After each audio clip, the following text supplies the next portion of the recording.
All right, so last week we went through Jesus' second year of ministry. We're going to continue through the life of Jesus, get his third year of ministry right up to crucifixion week today. Looking at how the calendar will proceed, and I have a new calendar that might have gotten distributed, or maybe it's just hanging out by the boys. Definitely did not. Yep. So next week we'll have crucifixion week, and then we'll have another week on the resurrection to the ascension, and then we have Super Bowl Sunday, which will be off because it's almost a national holiday. Let's And be so honest, it is a national holiday. it's pretty much a national holiday. And then we'll jump into the book of Acts. In the meantime, we are still clicking right through on the 4 books of the Gospels. All right, second year ministry went into overtime last week. We'll see if we can get her done by 8 tonight. We started a little late. We did. We'll see. This is going to be tight. All right. Did everybody get a map as well for Jesus' third year of ministry?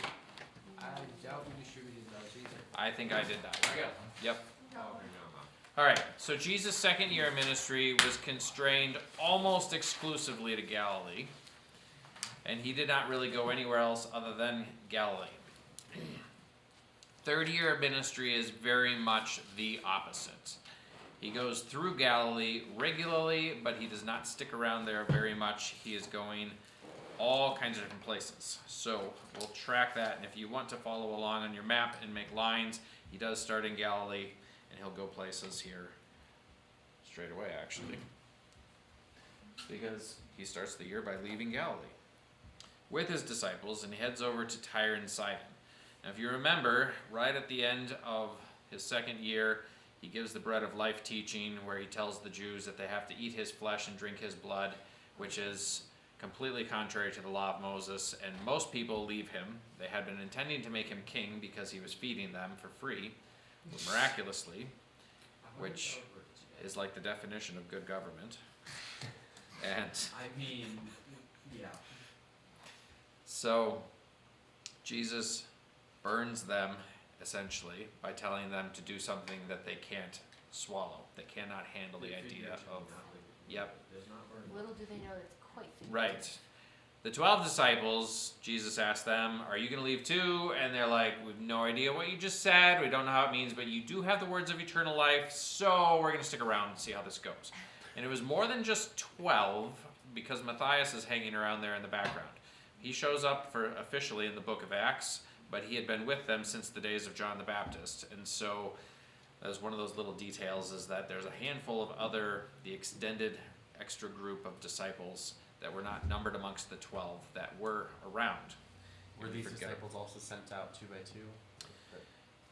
Yes, this year, but not the previous time. It was the 12 that were sent out 2 by 2 earlier, and then later here we'll see he sends out 72. So then theoretically, each one of the 12 can be by themselves, will be by themselves, and then they can be the leader or whatever of the group. Right. Hey, that's, Something like that. That's 6 sets of 12. Yep, 6 sets of 12. You're right. Okay, so Jesus goes to the area of Tyre and Sidon with his disciples. And while he's there, he's trying to get away from crowds, but he's met by a Canaanite woman whose daughter is oppressed by a demon. And Jesus makes what would be interpreted as a racist comment. He calls her a dog. And so Wait, who does he call a dog? the Canaanite woman, she asks if Jesus would heal her daughter, and he responds by saying, "Is it appropriate for the masters to give the food that belongs to their children to the dogs?" And she says, "No, but even the dogs eat up the crumbs that fall from the children's table." And Jesus, yes, it was an amazing word of wisdom that she had, and Jesus saw she had an amazing amount of faith, and so he heals her daughter anyway. But there's very few non-Jews that Jesus heals.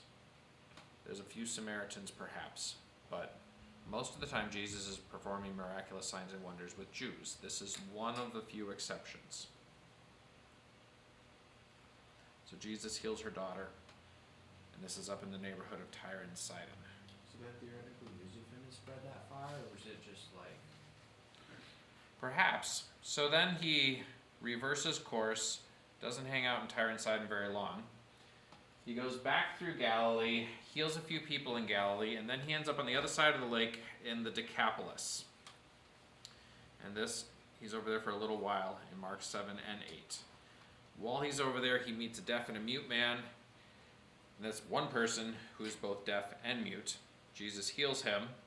This gathers a whole nother crowd. He teaches them, and then a few days later, a large crowd is gathered, and they're in the middle of nowhere, and so Jesus tells his disciples to feed them again, and once again they freak out. How could we feed this crowd? And Jesus turns 7 loaves and a few small fish into a meal for 4,000 plus women and children. And that is recorded in Matthew and Mark. So is it closer to 20,000 then? Perhaps. It's hard to know what the family unit average was, because some of our families have like 8 to 10, and usually people figure 1 husband, 1 wife, and 2 children. So that gives you a low estimate of 16,000. But you'd have some singles, so hard to say.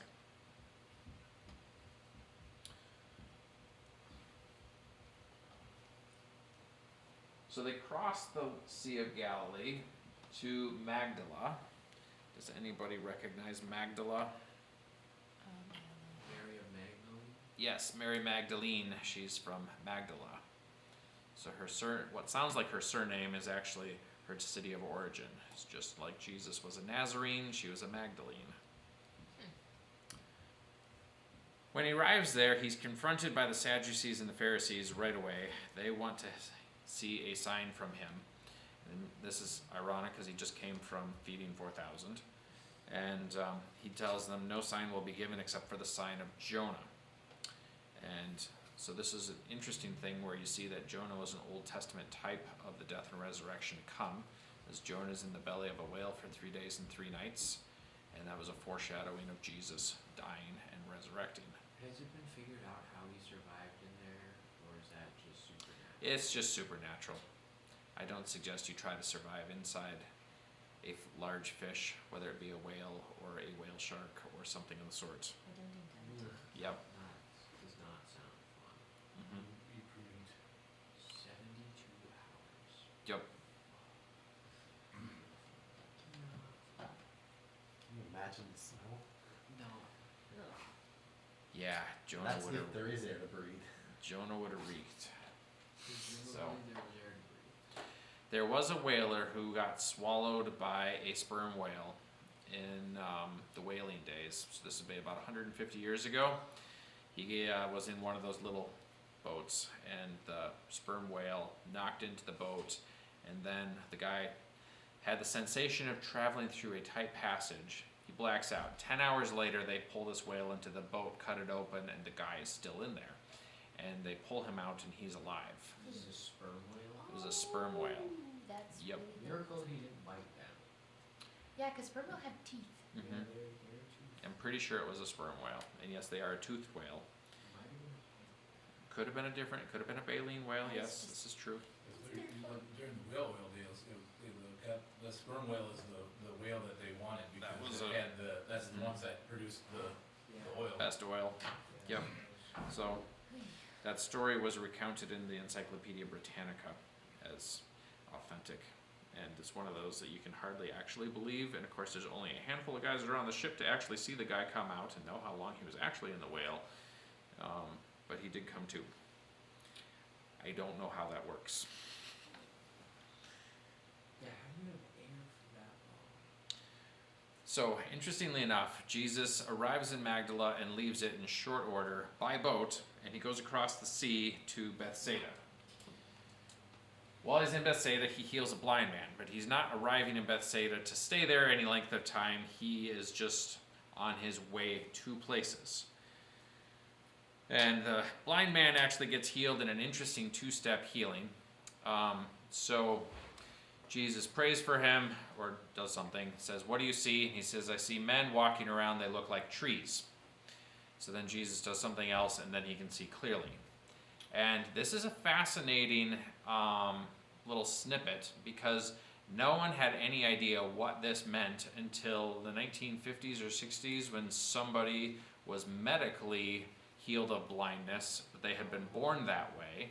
And so then as an adult, they could then see, but their mind had not ever grown up actually seeing things and knowing what they were. And so they had this really rough transition process of trying to get their brain to comprehend that this object that I'm seeing is such and such. This object I'm seeing is this and such. Objects associated with names. Right. So that actually ends up getting recorded into the Gospels. The guy's vision was healed, but his brain was not tracking with what he was seeing. And the Gospel writers just write this down as it happens. Jesus asks him what he sees. He says he sees men walking around, they look like trees. So then he does something else, and then he's healed the rest of the way, and he can understand what he's perceiving. That is really cool. And for 1900 years, no one understood what in the world's going on here. And then medically, they're like, oh, we just did that. But medically getting a person's brain in tune with their eyes again is much more challenging, especially as an adult, because from 0 to 2 is when all those connections are supposed to be made. And if your brain's past that point, it's not making those connections nearly as easily. So there's a syndrome actually that's labeled, and that's what the guy was reporting. But that's fascinating because nobody 2,000 years ago would have had any idea about that syndrome being a problem.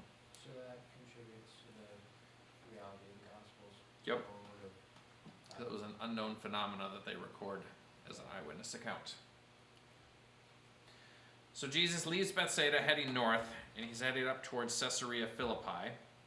Along the road, he's asking his disciples, who do people say I am? And this is when Peter confesses that he's the Christ, not one of the prophets, not John the Baptist risen from the dead, not Moses or Elijah. And then Jesus starts predicting that he's going to die and be resurrected, and Peter's not going to have anything to do with that. And so he goes from an amazing revelation to get thee behind me, Satan, in about 30 seconds. What? Peter confesses he's. Wait. Peter confesses that Jesus is the Christ. Okay. That's called Peter's confession. And Jesus also says something in this that's fascinating too, because he says, you are Peter, whose name means rock or pebble, might be the better way of putting it. That's quite a difference. And Jesus says, on this rock I will build my church. And there's been countless amounts of ink spilled on that as to whether Jesus said he was going to build his church on Peter, which is what the Roman Catholic Church believes, or alternatively, on the truth that Peter just spoke forth, that Jesus is the Messiah. And I would ascribe to the latter theory, that Jesus is saying he's going to build his church on the revelation that he is the Messiah, that he's the Christ. Probably with the help of Peter. And Peter was a part of that, and Paul was a part of that, and a whole lot of other people too. Yep.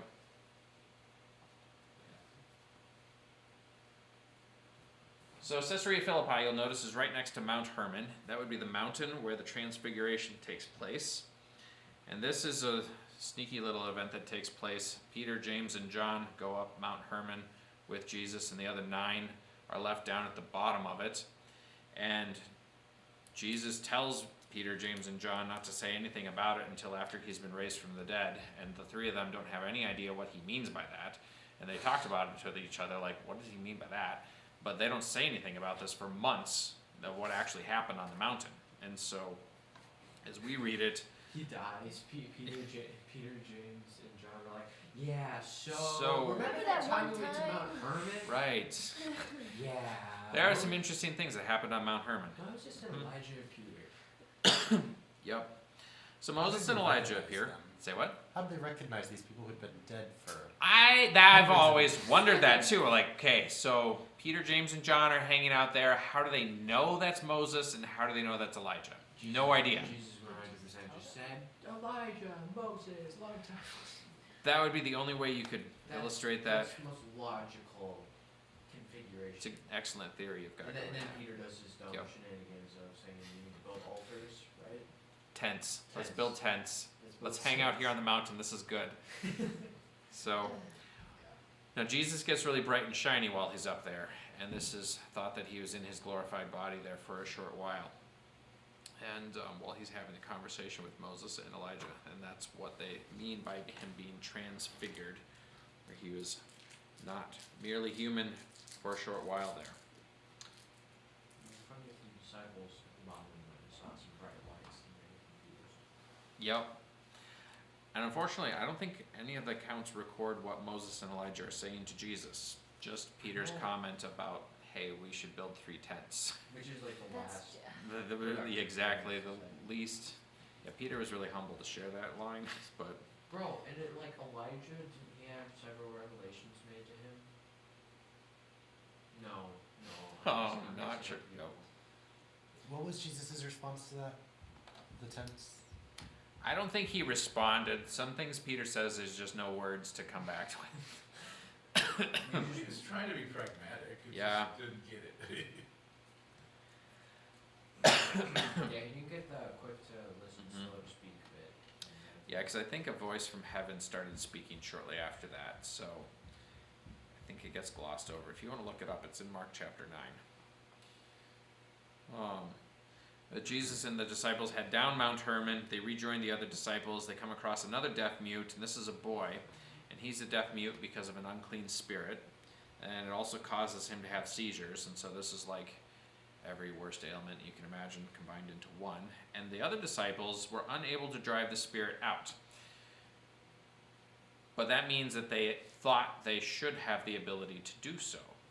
And if you remember, when they went out 2 by 2 in the second year, they had the authority to drive demons out, and they had some experience doing that. And so all of a sudden they come across this one, and they're like, why isn't he paying attention to us? We should be able to drive him out, but he's not leaving. Jesus responded by saying this one only comes out through prayer, or prayer and fasting in some renditions. So Jesus drives out the unclean spirit, and the boy's good again.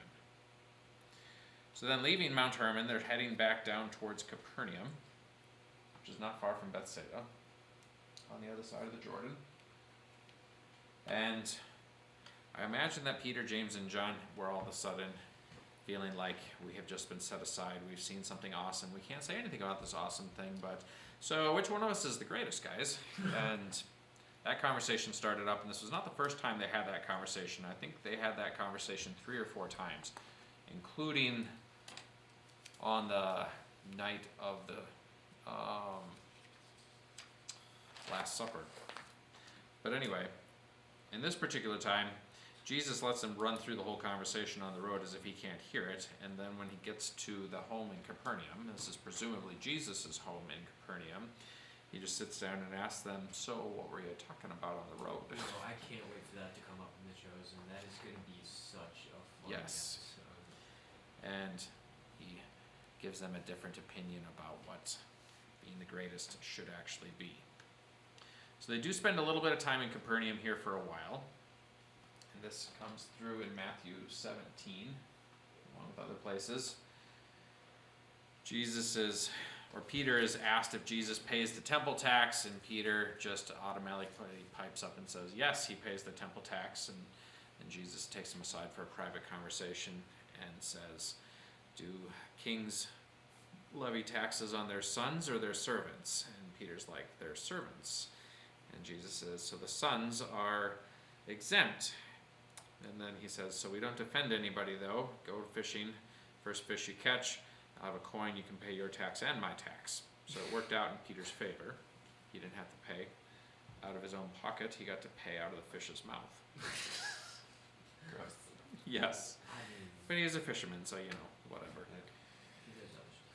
Yep. While he's in Capernaum, he teaches his disciples a lot of different things, and this is where the parable of the unmerciful servant comes across. This is where Peter has a question. So how many times do I have to forgive my brother? Which we all know is Andrew, who is right there in the room. That is going to be another good show. Yes, that could be a really fun moment in there.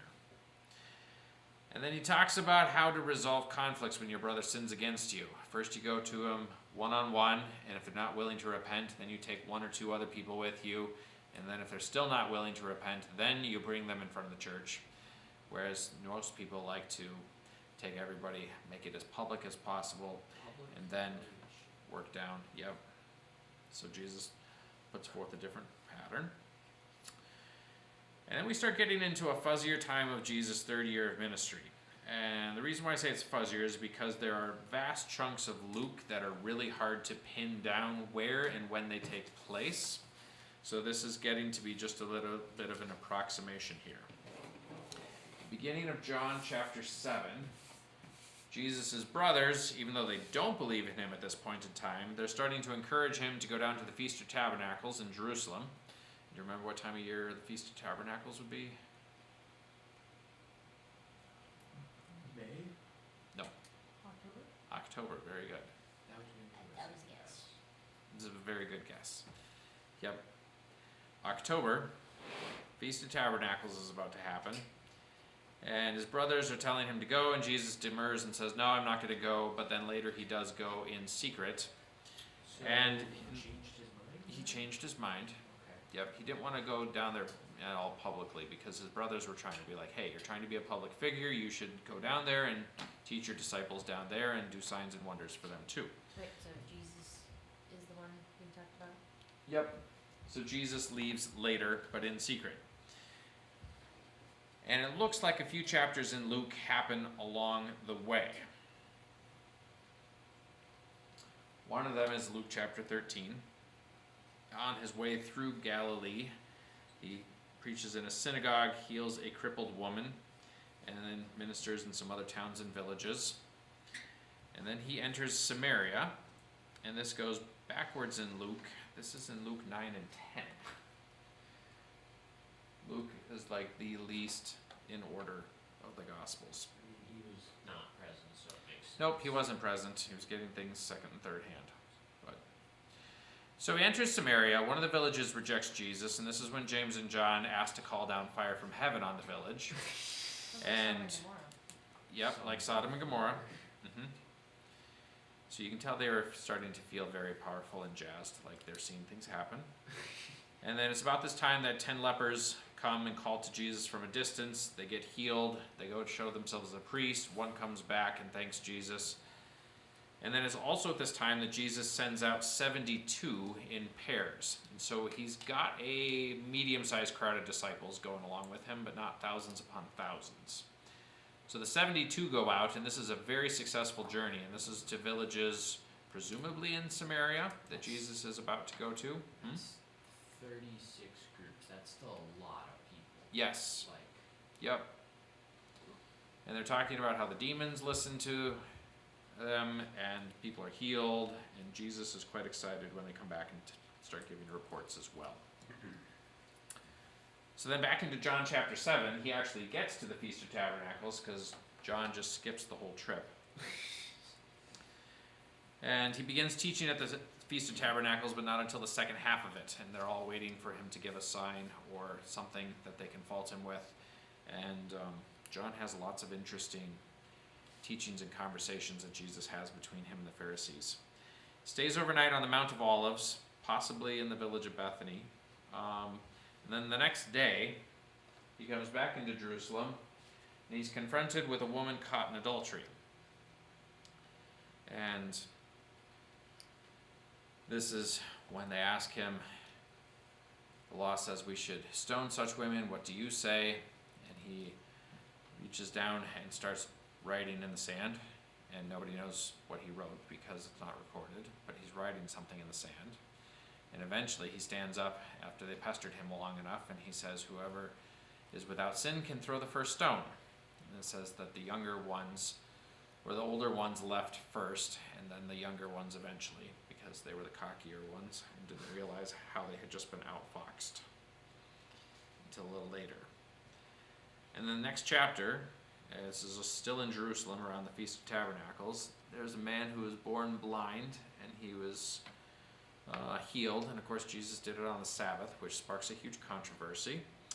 And the Sanhedrin actually grills this guy because they don't believe that he was born blind and now can run around seeing. And so they actually find his parents and pull them in, and they're like, yes, this is our son, yes, he was born blind, we don't know anything about how he sees, because they were afraid they were going to be thrown out of the synagogue. So they said, you ask him how he can see now.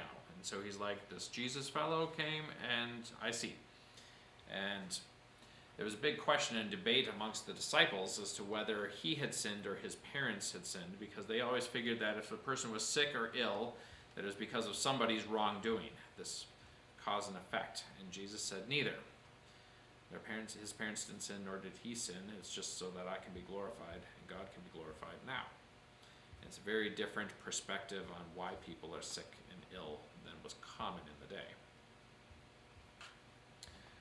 So after that, Jesus heads out of Jerusalem again up the Mount of Olives, and this time he's definitely in the village of Bethany. Bethany's where Mary, Martha, and Lazarus live. And this is back in Luke 10. And this is the easier run-in with them, where they just simply have the conversation because Mary's sitting at Jesus' feet, listening to him, and Martha's busy getting everything around, and Lazarus is presumably somewhere around there, but he's not in the story so much. Next time it'll be a little more dramatic. Alright, so we're about halfway through this year. I've gone through most of the material actually. It starts getting a little fuzzy. A couple months go by and it's really hard to account with where Jesus is precisely. But the next feast is the Feast of Dedication. Do you remember what that is also known as?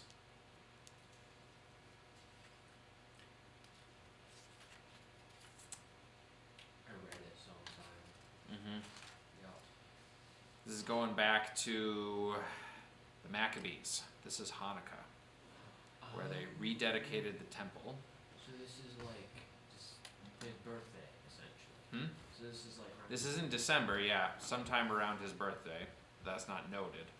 They didn't celebrate birthdays the same back then. I was gonna say. Yes. But anyway, so it's in December. It's presumably pretty cool, but he's still teaching in the temple. And he teaches that he and the Father are one, and the Jews promptly try to stone him because they interpret this as being blasphemous. And so then Jesus leaves and he goes across the Jordan River to a region known as Perea. And that is the way the Romans referred to it. You'll never find the term Perea in the New Testament. It's always just simply known as the across the Jordan. But that was another one of the provinces, regions that the Romans administered there. Many people find him down there and they start believing in him as well, though. So he has another crowd going. And then things start turning.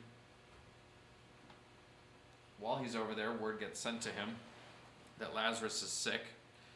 He hangs out there for an extra 2 days, doesn't head over to Bethany until later. And then when he does get to Bethany, he returns, finds that Lazarus has been dead for 4 days. So he's more dead than anybody else that has been dead who he raised yet. Yes, I believe it was 4. Because Jairus' daughter, who is dead, was very freshly dead. Not that she wasn't any less dead, but and the next guy was getting carried out of the village to go get buried. But Lazarus had already actually been buried. He was wrapped in grave clothes and in the tomb, and his sisters said he would be stinking by now. And Jesus proceeds to raise him from the dead. Shortest verse in the New Testament and the Old Testament comes across in this passage. It is Jesus wept. 9 letters. Nothing shorter in English.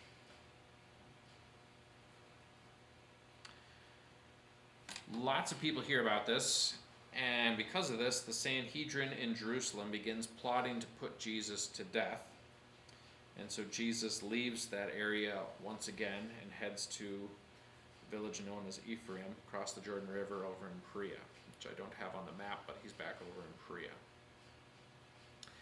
And this time it's a little quieter. He's just with his disciples and doesn't have so much for crowds. And once again, it's hard to tell precisely where these chapters in Luke fall, but this is a likely spot.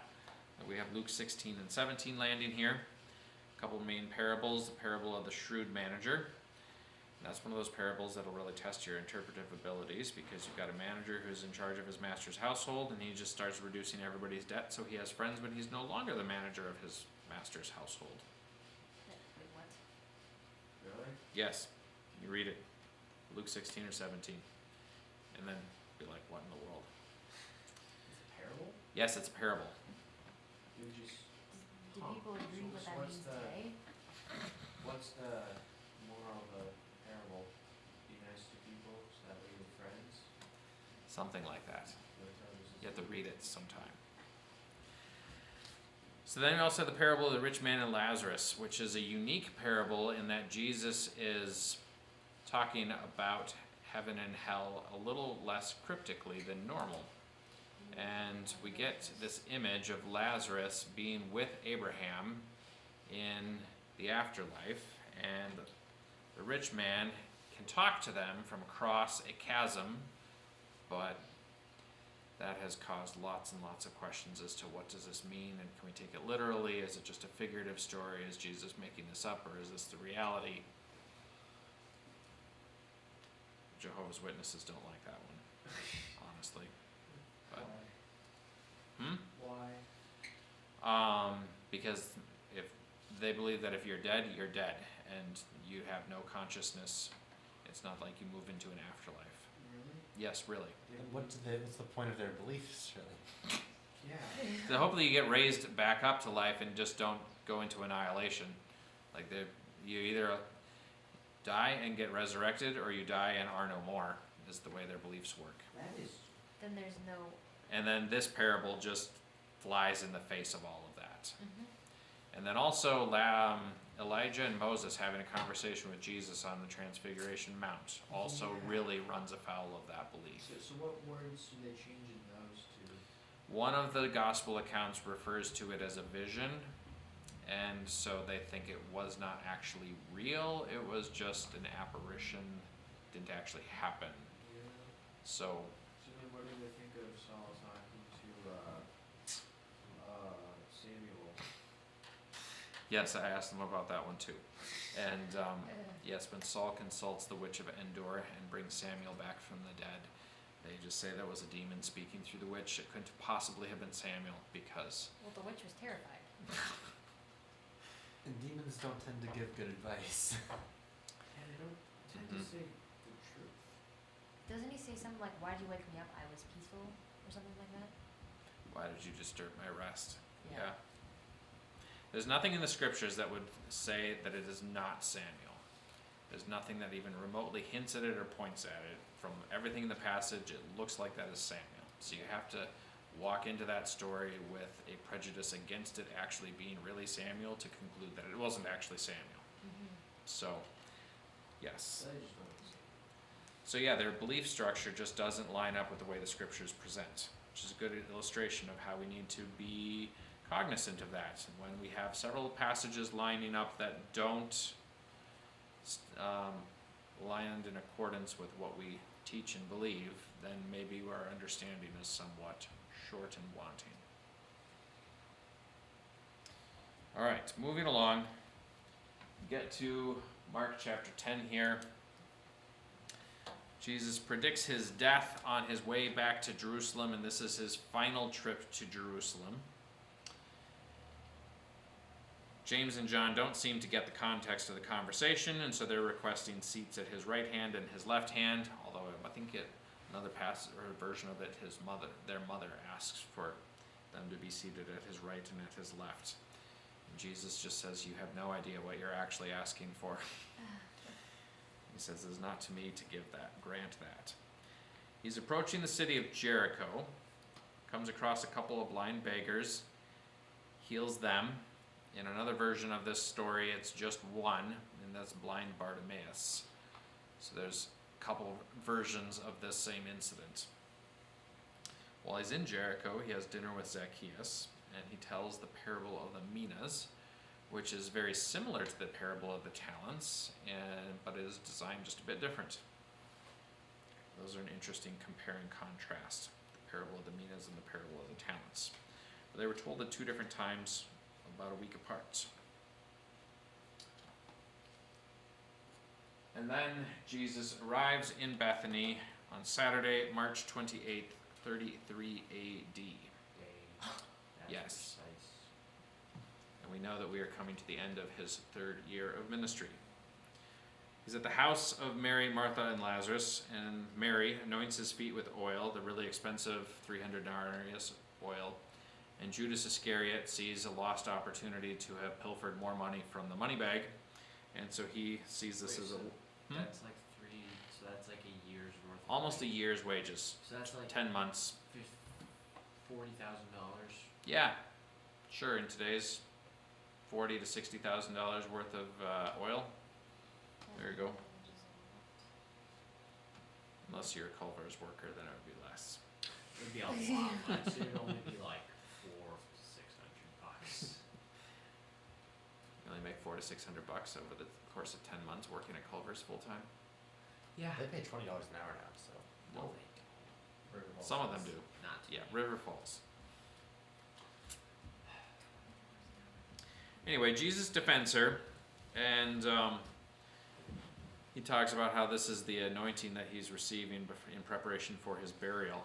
And I don't think anybody understood what he was talking about. But it dawned on me as I was preparing this that the women didn't have a chance to put spices and myrrh and aloes on him when they buried him because he died so close to the Sabbath that they had to just leave him in the tomb. And so then on Sunday morning they were going to go and do that. And they had been remiss, and so Mary putting this expensive oil on him was actually the only chance that he had that week to get it. And so that is when that happens. A lot of people hear that Jesus is in town. They come and see Jesus. They also want to see Lazarus because they heard Lazarus was raised from the dead.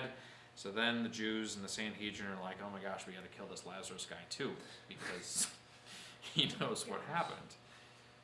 Wow, if like he came back from the dead or something. Yeah, you would think he came back from the dead. He did. Hold on a second.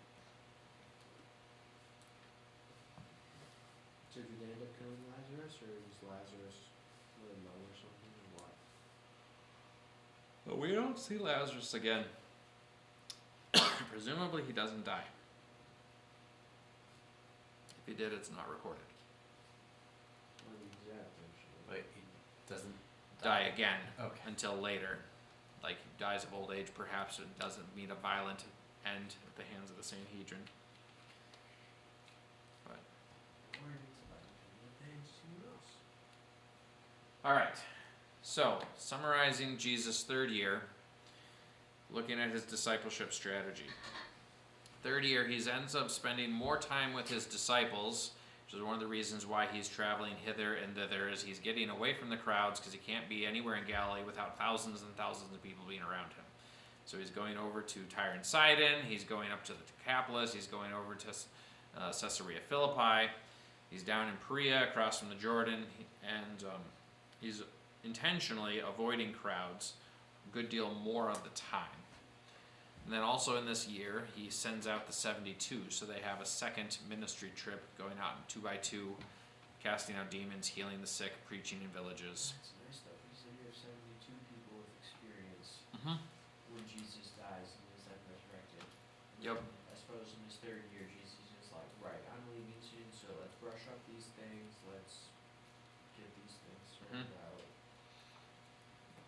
Yep, so there's an interesting thing about Jesus' ministry here on earth, because we usually think of him just as he came to die for our sins, and if that was the case, all he needed to do was die and then get resurrected, and then we're good. But he also needed to leave incredibly zealous preachers who would take the message all around the world That to there actually is hope. all the Jews that there actually was a Messiah. He came, he died, he rose from the dead. And so most of Jesus' ministry, if you look at it through that lens, that 3.5 years was really just trying to get a concentrated amount of time developing his disciples so that they could take that message with them all over the world to all the Jewish diaspora, the synagogues and the Greek territories and everywhere else. Because otherwise, who would even know that Jesus came, died, and rose again? So he's preaching a lot, he's teaching a lot. The disciples are definitely picking up on that, and it's a lot different than what the Pharisees are teaching. A lot less legalism, a lot less rule following, and looking much more at the heart of a person, and they communicate that in their Gospels entirely. And he's also moving in power, signs and wonders. He's healing people, he's commanding winds and waves to stop, and He's driving demons out, and that doesn't even hardly happen in the Old Testament that I can remember. So that's a new thing for Jesus to be doing, and everybody was quite amazed. Then, summarizing some of the major signs. You've probably written all these down anyway, but heals the Canaanite's daughter, heals a deaf mute, feeds 4,000, he gets transfigured, or delivers a deaf mute from a demon that caused him to be deaf mute and have seizures, heals a crippled woman, blind men, and then raises Lazarus from the dead after he'd been in the grave for 4 days. So the demons can cause like sickness and like illness and weird stuff. Do you reckon they still do that to this day then? Presumably, yes. So illness can have a few causes. There's natural causes, obviously. There can also be a spiritual cause to it. It's something to remember as a believer. This person's healing may not need a medical intervention as much as it needs a spiritual intervention. Oftentimes, mind, body, soul are really just woven very tightly together, and so there's spiritual implications to illnesses and physical implications to spiritual illnesses and so forth. Just after 8. Does anybody have any questions on the 3rd year? Kind of racing through all this, trying to track Jesus in time and space. It's not that related, but when you talked about Jesus wept, and you know, the shortest verse, when did and how did they determine which verses were verses versus just a block of reading? Yep. I don't know precisely when it was broken down into verses. I know that most Bibles across the world have the same verse structure, although the Eastern Orthodox Church breaks up some books a little differently, and so the Psalms are all rearranged. If you're ever in a Russian church, you'll have a horrible time figuring out which psalm is which, because their Psalm 22 is different than our Psalm 22. Wait, so what's their our classic 23? Is it their classic 23? I'm not sure.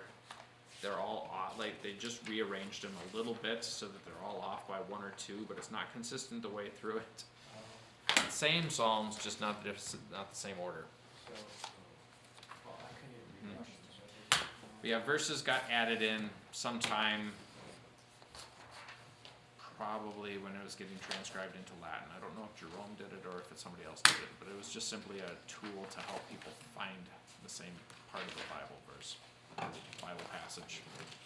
And it's actually been applied to lots of other books too. It's most commonly done in the scriptures. So I guess that's easier than saying the 15th line. on the 4th page, well, it's different in my Bible.